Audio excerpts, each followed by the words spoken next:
Cilvēkiem patīk pucēties, bet izrādās arī suņiem ir sava moda. Tuvojoties pavasarim un vasarai, tiek piedāvāta speciāla suņu modes skate.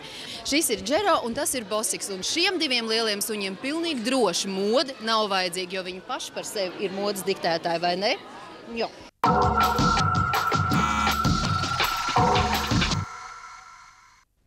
Smalkie pasākumi paredzēti ne tikai cilvēku sabiedrības skrējumam, bet arī viņu labākajiem draugiem, četrkājainajiem mīluļiem. Saviesīga apostīšanās, kuplāko astu svinīgu un cēlu veidināšana – to visu varēja vērot pirms karaliskā suņu modes šova.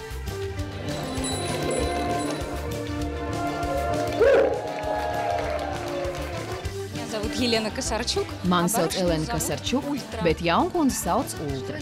Mājas kārtībā Uļa. Tas ir mazais angļu dzinējsuns. Pērles, protams, ir īstas. Protams. Tā ir Japāņu Akita. Jā. Tā ir no pašas Japānas? No pašas Japānas, jā. Cena šķirne.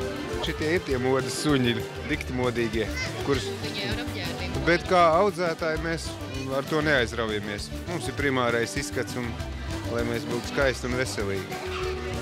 Parasti mūsu klienti, kas pie mums iegādājās sunī, tie aizraujās ar tādām lietām kā dārgas kleitas un briljantu.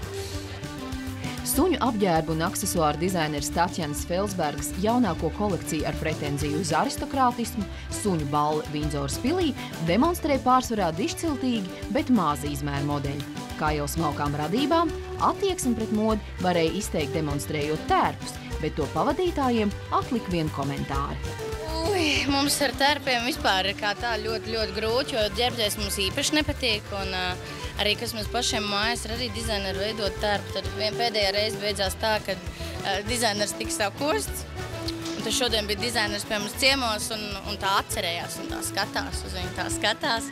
Bet šoreiz kaut kā ļoti veiksmīgi tikām cauri. Un tad, kad jau viņu saģērba, tad jau viņš vairs nepako.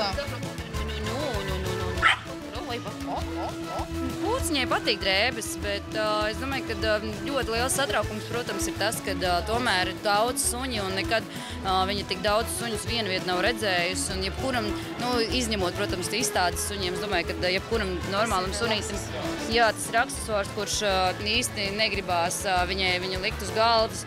Bet es domāju, ka mēs uz skati mēs tomēr izmocīsim nedaudz un uzliksim uz galvu šo cepurīti.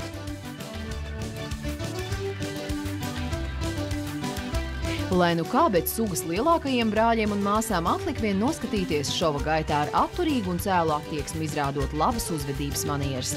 Skatei dominēja cakas, bantis un rišas, neiztika arī bez tradicionālā līgavas kleitas iznāciena. Lai nu kā, bet pašiem modeļiem sarežģīto tērpu izrādīšana radīja diezgan neērtas situācijas, kas lika aizdomāties par pašu ideju ģērbt zvēriņus cilvēku radītos uzvalciņos.